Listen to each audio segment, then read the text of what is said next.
Tu payas mon salut par ton grand sacrifice, ô Seigneur, quel mystère d'amour.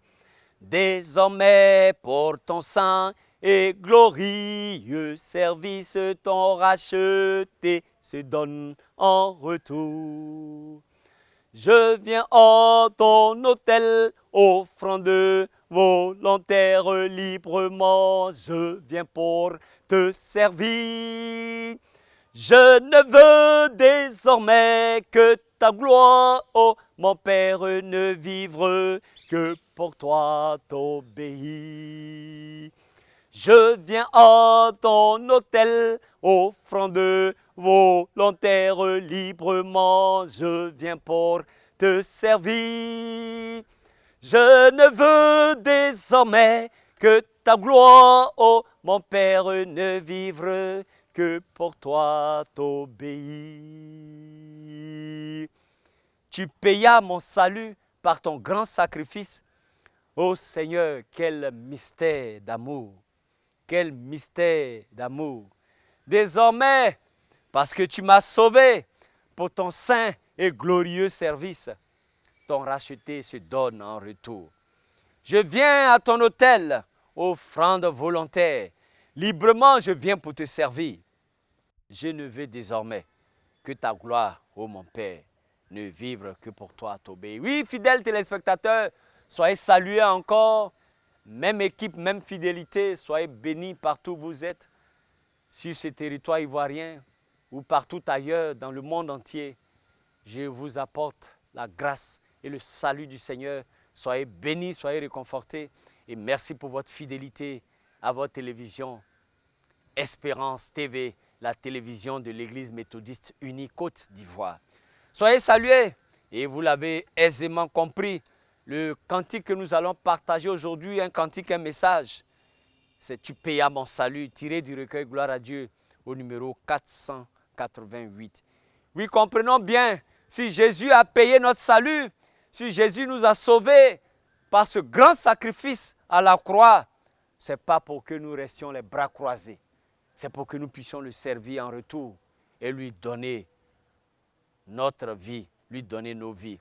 Venons librement à son autel, venons le servir. Ne cherchons désormais rien d'autre que sa gloire, la gloire du Père.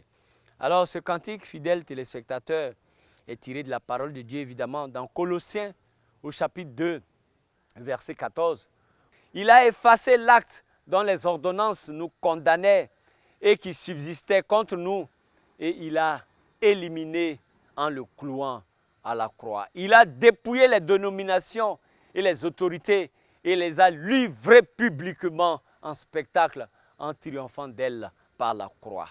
Le titre original en anglais c'est « There was one who was willing to die in my stead » ou bien « nailed to the cross ». En d'autres termes, il y a un qui était prêt à mourir à ma place ou bien encore attaché à la croix ou cloué à la croix. Les paroles de ce cantique sont de Carrie Elizabeth Ellis Breck, qui a écrit ces paroles en 1899 et les paroles ont été publiées dans 81 recueils de cantiques.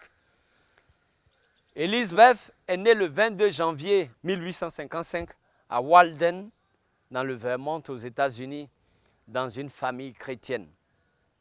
La lecture de la Bible et la prière quotidienne étaient une habitude à la maison. Chrétienne presbytérienne fervente, elle était dévouée à son mari et à ses 5 filles. Elle a écrit des vers et de la prose pour des publications religieuses et des magazines pour femmes au foyer. Elle n'avait aucun sens de la tonalité ni de la hauteur et ne pouvait pas lire une partition musicale en portée. Mais elle avait le don du rythme poétique et elle a écrit plus de 2000 poèmes. Elle est décédée, Elisabeth, le mardi 27 mars 1934 à Portland, dans l'Oregon, aux États-Unis, à l'âge de 79 ans. La musique est de Grant Colfax Tuller, en 1898 et la musique a été publiée dans 64 recueils de cantiques. Tula est né le 5 août 1869 à Bolton dans le Connecticut aux États-Unis. Son nom, Grant Colfax Tula, est une superposition de deux célèbres noms aux États-Unis, celui du président Ulysses Grant et du vice-président Schuyler Colfax. Sa mère mourut alors qu'il n'avait que 2 ans et son père était un handicapé blessé lors de la guerre civile. Fidèles téléspectateurs, voyez combien la vie des auteurs qui ont traversé des turbulences, qui ont traversé des difficultés, traversé des moments pénibles, mais cela ne les a pas empêchés de chanter ou d'écrire le salut gratuit de Dieu par son Fils Jésus-Christ à la croix. Il a dû travailler très tôt, ayant perdu sa mère et son père handicapé. Colfax a dû travailler tôt dans un moulin à laine, puis comme vendeur de chaussures. Il n'a pratiquement pas reçu de formation, ni académique, ni spirituelle. Grant n'avait donc pas de domicile fixe jusqu'à l'âge adulte. Il devint chrétien méthodiste à l'âge de 19 ans à un camp près de Waterbury en 1888.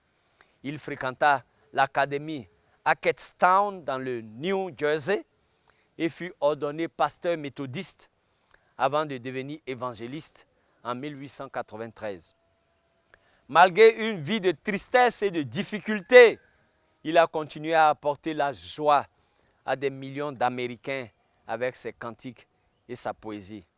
Il fonda avec un de ses amis une maison de publication d'œuvres musicales à New York.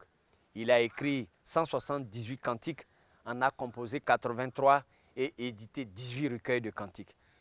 Ce cantique a été publié dans 48 recueils. Colfax Tula est décédé le 20 mai 1950 à Ocean Grove, dans le New Jersey, aux États-Unis, à l'âge de 81 ans. Fidèles téléspectateurs, vous voyez combien ce monsieur, ce musicien, et même l'auteur du cantique, vous voyez comment ce musicien a souffert dans sa vie, ayant perdu sa mère à 2 ans et son père étant devenu handicapé.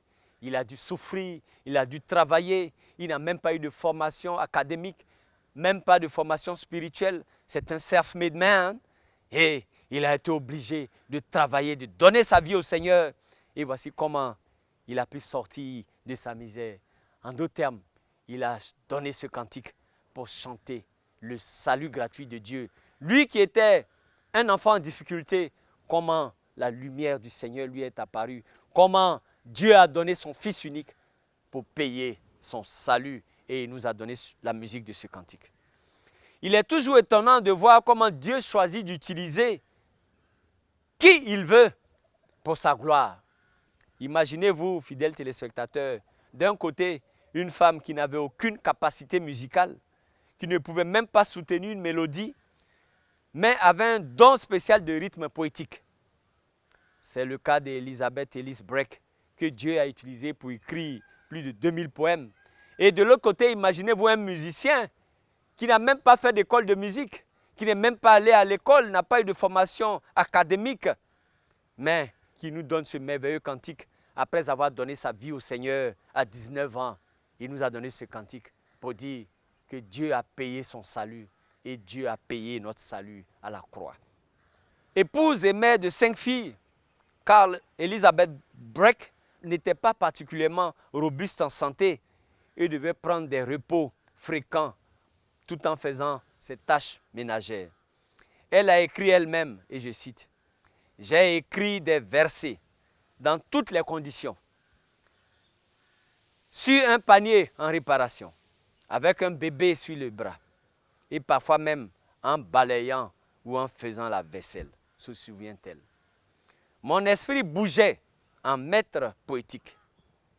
C'est une hymne qui nous dit que nous pouvons avoir le pardon des péchés et toutes sortes de bénédictions à cause de ce que Jésus-Christ a fait et a accompli à la croix.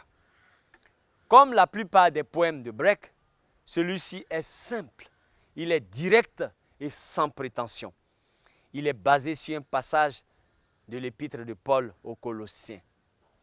Il nous a rendu la vie avec lui, en nous faisant grâce pour toutes nos offenses. Il a effacé l'acte dont les ordonnances nous condamnaient et qui subsistait contre nous, et il a détruit en le clouant à la croix, selon l'épître de Paul aux Colossiens, au chapitre 2, les versets 13 et 14. Le texte de l'hymne est simple, de la même manière que l'évangile est simple. Jésus est mort sur la croix pour nos péchés, donc nos péchés sont pardonnés. Cet hymne est souvent chanté pour nous préparer au repas du Seigneur, la Sainte Seine, et elle est certainement appropriée pour nous aider à vivre la mort du Seigneur. Et nous devrions toujours être reconnaissants que Jésus ait été prêt à supporter l'angoisse et à accepter de mourir pour nous, afin que tout ce qui nous condamnait devant Dieu puisse être cloué à la croix. Ils sont cloués à la croix. Ils sont cloués à la croix. Oh, combien il était prêt à supporter. Avec quelle angoisse et quelle volonté Jésus est allé à la croix. Mais il a porté mes péchés. Il a porté nos péchés. Il a porté vos péchés avec lui.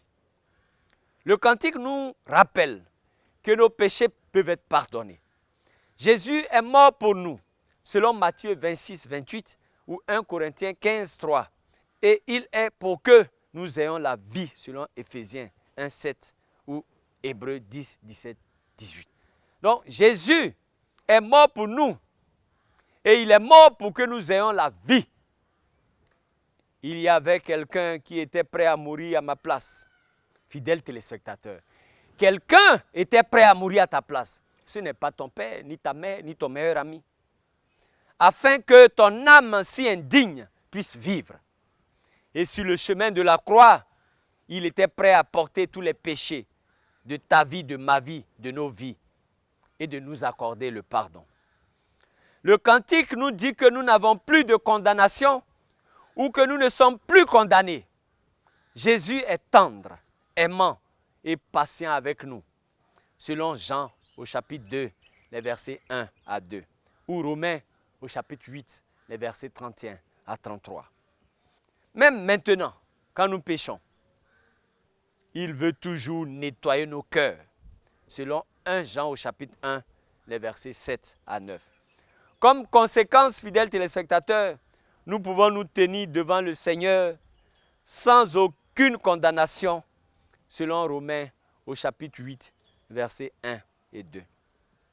Le cantique nous dit que notre avenir sera rempli d'espérance.